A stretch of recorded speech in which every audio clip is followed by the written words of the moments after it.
అగ్ని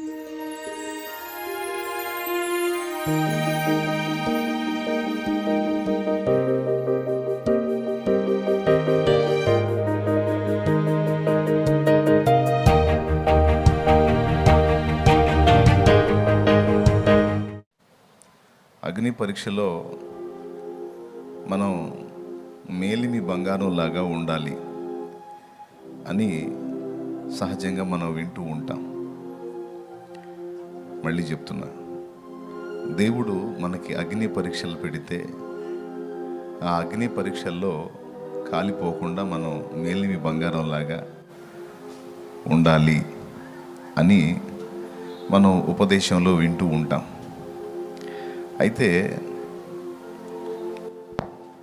దేవుని వాక్యంలో 2 మాటలు ఉన్నాయి. 1 కొరింథీ పత్రిక 3వ అధ్యాయంలో ఎవరెవరు ఏ విధంగా కట్టుచున్నారో రాశాడు. కర్ర, గడ్డి, కొయ్యకాలు, వెల్లగల్ల రాళ్ళు, బంగారము, వెండి మొదలైన వాటితో అనేకులు కట్టుచున్నారు. అయితే ఎవరెవరు ఏ విధంగా కట్టుచున్నారో జాగ్రత్తగా చూసుకోవాలి. ఆ దినమున అగ్నియే దాన్ని పరీక్షించును, తేటపరుచును.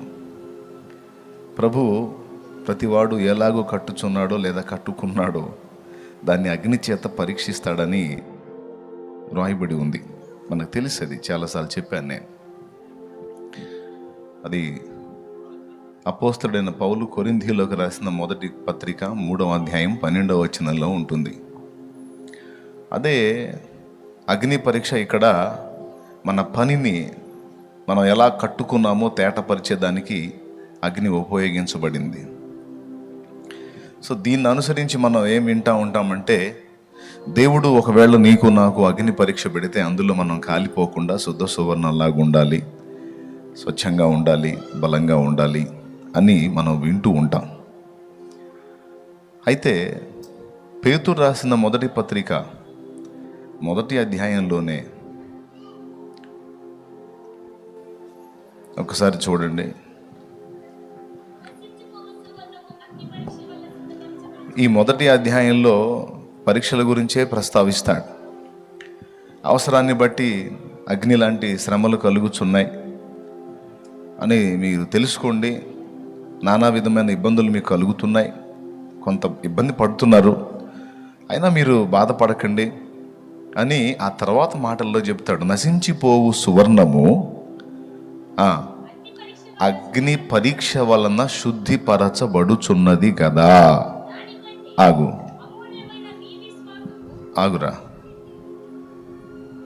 తల్లి, అక్కడ పాయింట్ ఉంది, అందుకే నేను ఆగమంటున్నా. అగ్ని పరీక్షకు నిలవాలి, కాలిపోకుండా జాగ్రత్తగా ఉండాలి అని 1 కొరింథీ పత్రిక 3:12 చదువుకున్నాం. ఇక్కడ 1 పేతురు పత్రిక 1వ అధ్యాయంలో నశించిపోవు సువర్ణము అగ్ని పరీక్ష చేత శుద్ధిపరచబడుచున్నది కదా అంటాడు. ఇక్కడ ఆ మాటకు అర్థం ఏంటంటే,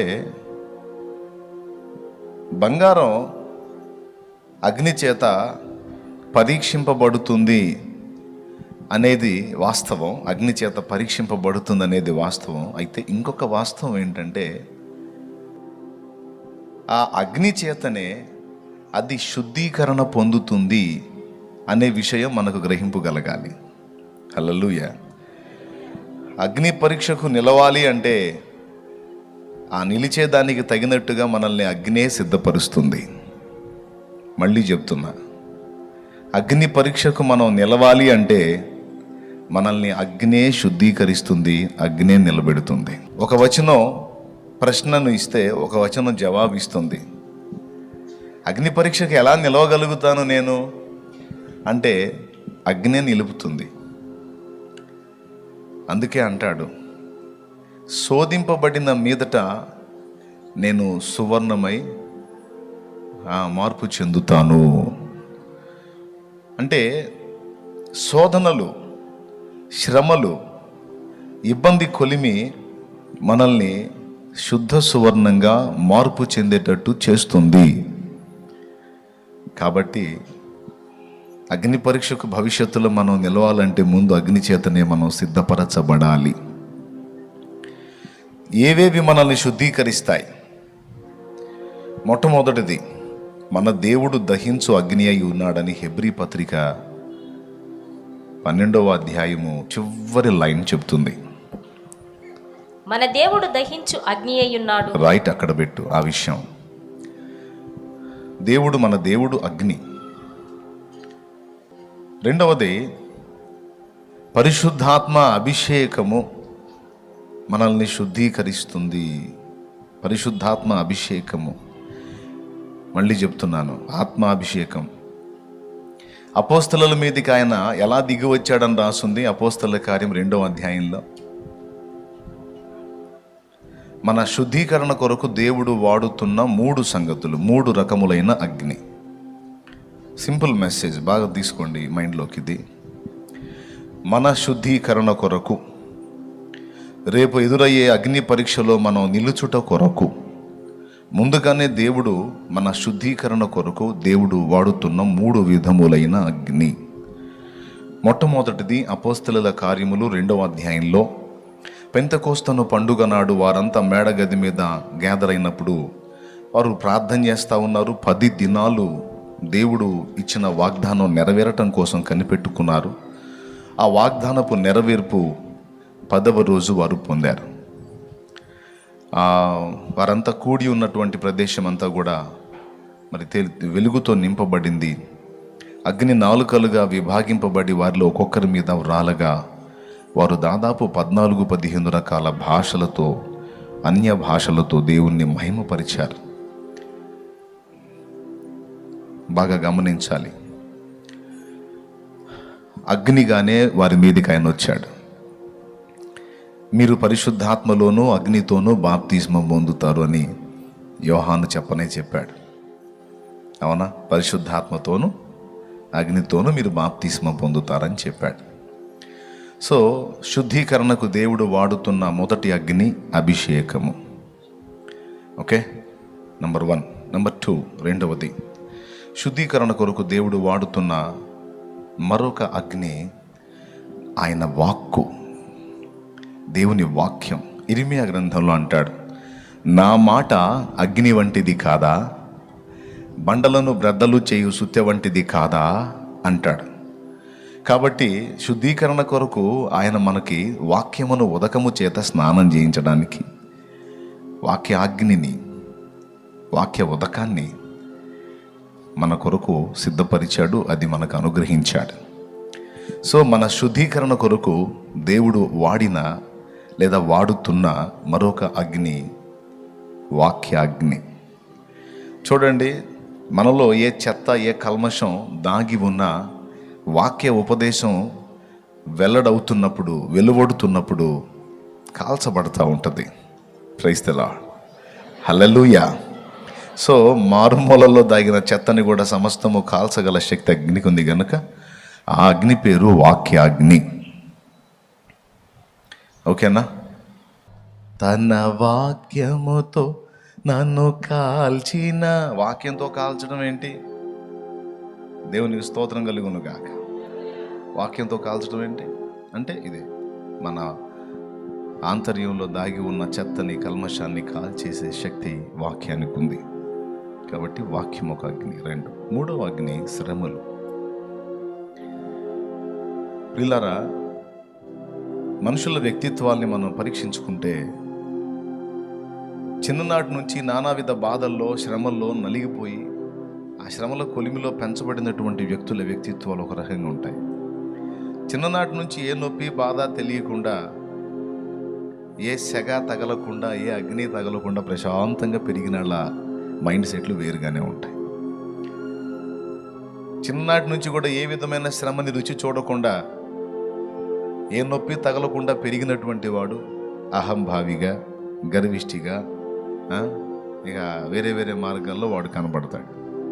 చిన్ననాటి నుంచి నానావిధ శ్రమల చేత కొట్టబడి, గాయపరచబడి నలిగిపోయిన వాళ్ళ వ్యక్తిత్వం దీన మనసు, వినయం, సాత్వికం, మృదుత్వం అన్నీ వస్తాయి.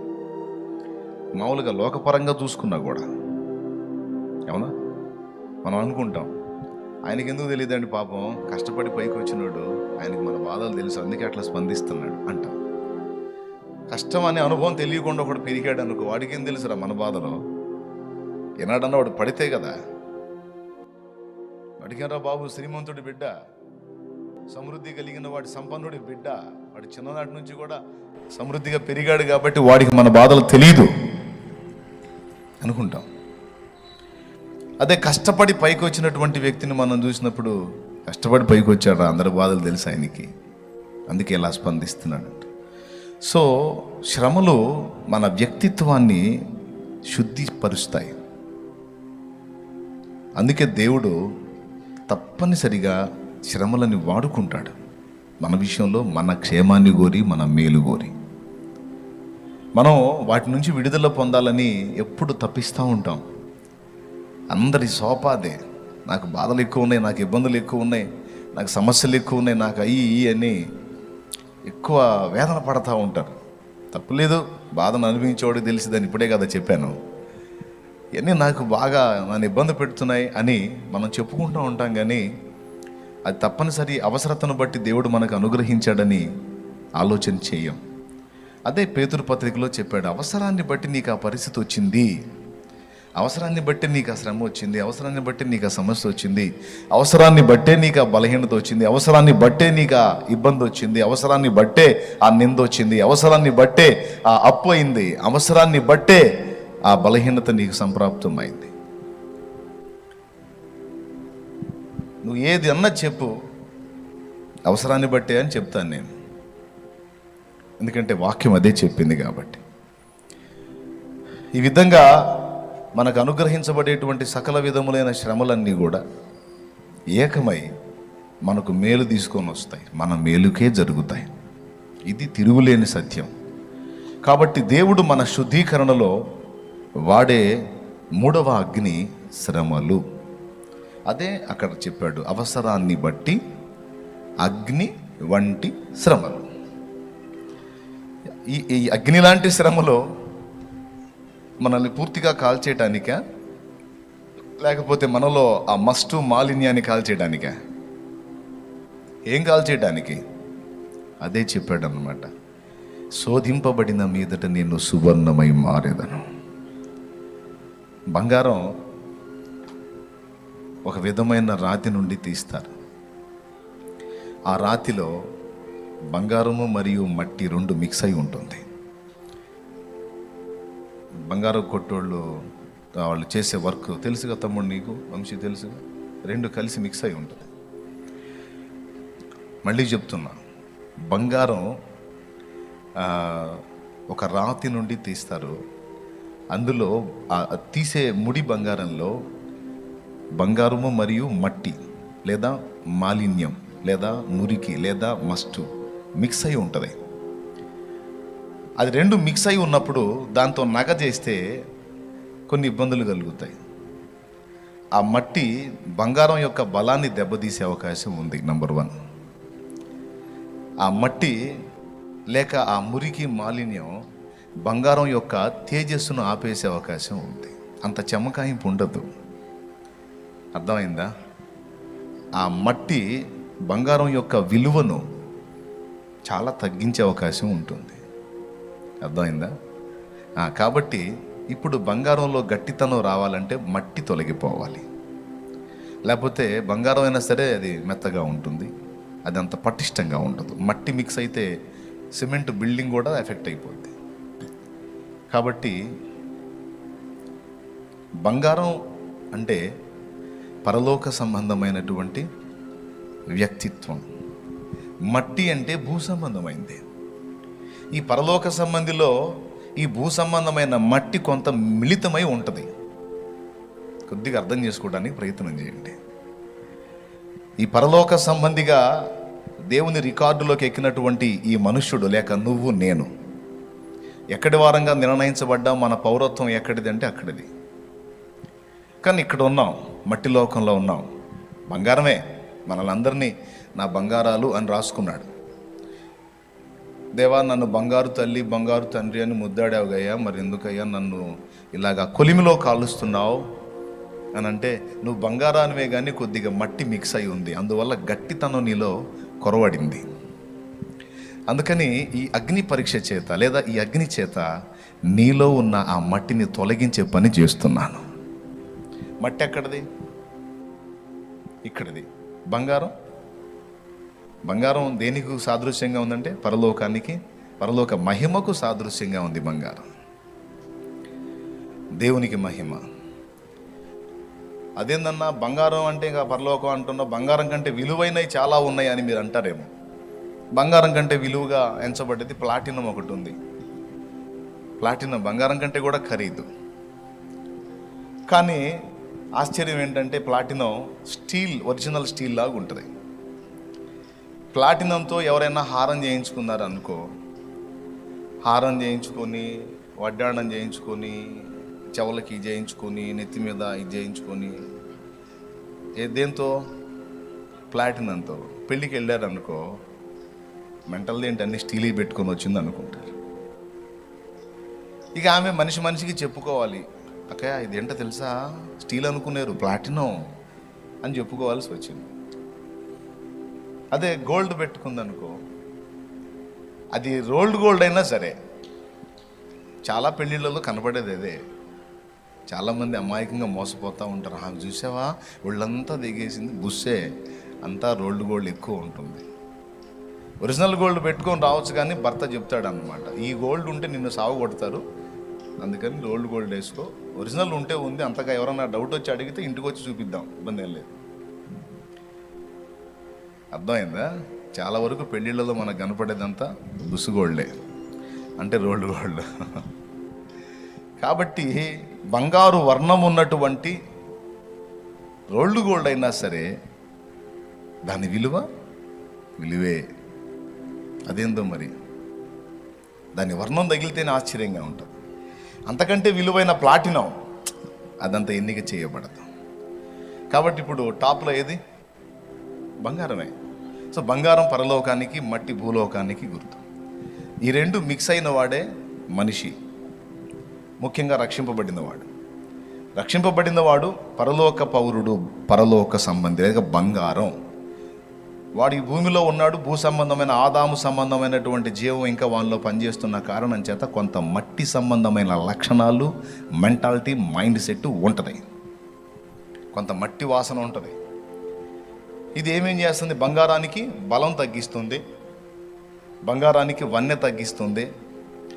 ఈ మట్టితో అలాగున అమ్మటానికి మనం పెడితే దాని విలువ తగ్గుతుంది.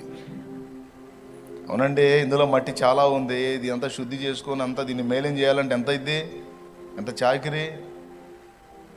ఇందులో మురికంతా తీసేసి మంచి బంగారం పక్కకు తీయాలంటే ఇప్పుడు ఇంత ఉంది, ఇదంతా మురికంతా పోయేసరికి ఇంత అయింది, మా గాడు కుదిరిద్ది, ఇంత ఇస్తాం అంటారు. దానికి ఎక్కువ విలువ ఉండదు. కాబట్టి దానికి తేజస్సు రావాలన్నా, దానిలో గట్టితనం రావాలన్నా, దానికి విలువ సరిగ్గా ఉండాలన్నా అదేం చేయబడాలి? మాలిన్యం అంతా తొలగిపోయి మేలిమి బంగారం కావాలంటే ఏం చేయాలి? తప్పదు, ఇక దాన్ని అగ్నిలో పెట్టాల్సిందే. కాబట్టి అగ్ని పరీక్షలో మనం శుద్ధ సువర్ణంగా రేపు అక్కడ కనబడాలి అంటే, అక్కడ అగ్నిలో మనం శుద్ధ సువర్ణంగా కనబడినట్లు భూమి మీదనే ముందు మనల్ని అగ్నిలో వేసి కాల్చి మురికి తీసేసి శుభ్రపరిచి అక్కడ తీసుకొని నిలబెట్టి చూసుకుంటాడన్నమాట. ఈ కారణం చేతనే భక్తులైన వారు అగ్ని వంటి శ్రమలకు గురి అవుతూ ఉంటారు. నేను చెప్తున్నా, నువ్వు ఇప్పుడు ఎంత ప్రశాంతంగానన్నా ఉంటూ భవిష్యత్తులో శ్రమ రాదని గ్యారంటీ లేదు. ఒకవేళ ఇప్పటికీ శ్రమల్లో నలిగిపోతా ఉన్నావు అనుకో, భవిష్యత్తులో విడుదల రాదని గ్యారంటీ లేదు. విడుదల రాదన్న గ్యారంటీ ఉందా? తప్పకుండా విడుదల వస్తుంది. దేవునికి మహిమ. శ్రమ పొందుతున్న వానికి శ్రమ శాశ్వతం కాదు, సుఖపడుతున్న వానికి సుఖము శాశ్వతం కాదు. ఏదో అందరూ కలిసి చెప్పండి మళ్ళీ ఒక్కసారి. శ్రమల కొలిమిలో ఉన్నవానికి ఆ శ్రమ, అంతే కదండి. బంగారాన్ని పొద్దస్తమానం అగ్నిలోనే ఉంచుతారా? ఇంకదే పనే, ఈ పొద్దస్తమానం ఆ అగ్ని కుంపట్లో ఉంచేదానికి ఇంకెందుకు? మాలిన్యం పోయిందాకే, ఆ మట్టి పోయిందాకే, ఆ మురికి, ఆ మస్ట్ పోయిందాకే. పోయిన తర్వాత ఇంకా దాన్ని ఉంచమన్నా ఉంచరు. ఇక ఏదన్నా ఎప్పుడన్నా వేయాలంటే టెస్టింగ్ కోసం వేయటం తప్ప సమస్య లేదు. కాబట్టి మనకు తెలియకుండా చాలా ఉంటాయి. మనం బంగారమే అనుకుంటాం, మన ఫీలింగ్ మనకి. కానీ మనలో ఉన్న మురికి, మాలిన్యం మనకు కాదు, మన సృష్టికర్తకు కనపడతా ఉంటుంది. ఏబు గురించి మొన్న చెప్పాను నేను. తను గురించి తనకి ఉన్న ఫీలింగ్, ఏబుకున్న ఫీలింగ్ నేను చాలా పర్ఫెక్ట్ అని. కానీ ఏబులో ఏదుందో మట్టి వాసన, అదంతా కూడా దేవుడు గుర్తించాడు. దాన్ని తొలగించడానికే ఏబును పరీక్షానాళికలో పెట్టాడు, అగ్నిలో పెట్టాడు, శుద్ధి చేసి చివరికి ఏబు తన్ను తాను ఎరిగేటట్టు చేసి తను దేవుని ముందు ఒప్పుకునేటట్టు చేశాడు. మనకు తెలీదు. మనం అనుకుంటాం చాలా మంచోళ్ళం, మనం చాలా బాగా మారాం, మనం చాలా పర్ఫెక్ట్గా ఉన్నాం, మనం అంత నీతిమంతులం, ఇంత నీతిమంతులం అని మనం అనుకుంటాం. ఎవరికి వాళ్ళ ఫీలింగ్ అదే. పౌలంతటి మహనీయుడు ఏమన్నాడో తెలుసా? నా యందు నాకు ఏ దోషము కానరాదు, కానీ నన్ను పరీక్షించువాడు ప్రభువే అన్నాడు. నన్ను విమర్శించువాడు ప్రభువే. నన్ను నేను విమర్శించుకోవాలంటే నా దగ్గర నాకే లోపం కనపడదు, నాకే తప్పు కనపడదు, నా దగ్గర నాకే వంకర కనపడదు. కానీ ప్రభు నన్ను చూసినప్పుడు ఎన్ని కనపడతాయో నేను చెప్పలేను. కాబట్టి నా దృష్టి కాదు, ప్రభు దృష్టికి నేను ఎలా ఉన్నానన్నది ముఖ్యం. ఏబు గ్రంథంలో ఉన్న మాటే ఇది. శోధింపబడిన మీదట, ఏబు గ్రంథము 23వ అధ్యాయము 10వ వచనం ఒకసారి చూడండి. నేను నడుచు మార్గము ఆయనకు తెలియను, ఆయన నన్ను శోధించిన తరువాత నేను సువర్ణము వలె కనబడుదును. ఈ నడకలో రకరకాల పరిస్థితులు ఎదురవుతున్నాయి. నేను నడుస్తున్న మార్గం నాకు అర్థం కావట్లా. వెళ్తున్నా, అట్లా పడి వెళ్తున్నా, కానీ నాకు అర్థం కావట్లా. కానీ నాకు ఒకటి అర్థమైంది ఏంటంటే, నేను వెళ్ళుచున్న మార్గము నా దేవునికి తెలుసు. నాకు తెలియాల్సిన అవసరం లేదు. నాకు తెలిసినా తెలియకపోయినా తెలియాల్సిన వాడికి తెలుసు. ఎవరికి తెలుసు? నా ప్రభువుకు తెలుసు. కాబట్టి నా మార్గం నాకు అర్థం కానంత మాత్రాన నేను ఇబ్బంది పడాల్సిన అవసరం లేదు. నన్ను నడిపించి ఆయన చేతికి నేను అప్పగించుకున్నాను, ఆయనే నన్ను నడిపిస్తున్నాడు. చూడండి, నేను నడుచు మార్గము ఆయనకు తెలియను. తర్వాత ఆయన నన్ను శోధించిన తరువాత నేను సువర్ణము వలె కనబడుదును. అద్దుగో, ఎప్పుడు సువర్ణమే కనపడతాడంట? శోధించిన తరువాత, అంటే పరీక్షించిన తరువాత, పరిశోధనలో ఉంచిన తరువాత, కుంపటిలో నన్ను కాల్చిన తరువాత, శుద్ధీకరణ చేసిన తరువాత, నాలో ఉన్న మట్టి, మురికి, మాలిన్యం తొలగించిన తరువాత నేను సువర్ణం, శుద్ధ సువర్ణమై కనపడతాను. హల్లెలూయా. అందుకు భక్తుడు పాడుకున్నారన్నమాట ఇదే పదాలని. ఈరోజు నువ్వు నడుస్తున్న మార్గం నీకు అర్థం కాకపోవచ్చు. నెక్స్ట్ మజిలీ ఏంది, తర్వాత పరిస్థితి ఏంది, ఇప్పటిదాకా ఎలాగా వచ్చామో అర్థం కాలేదు, కానీ మొత్తానికి ఈ మజిలీకి వచ్చాం. ఇక నుంచి ఇక తర్వాతి మజిలీ ఏంటి అనేది అర్థం కావట్లే. కానీ నీకు అర్థం కాకపోయినా నిన్ను నడిపించే దేవునికి సమస్తము తెలిసే ఉంది.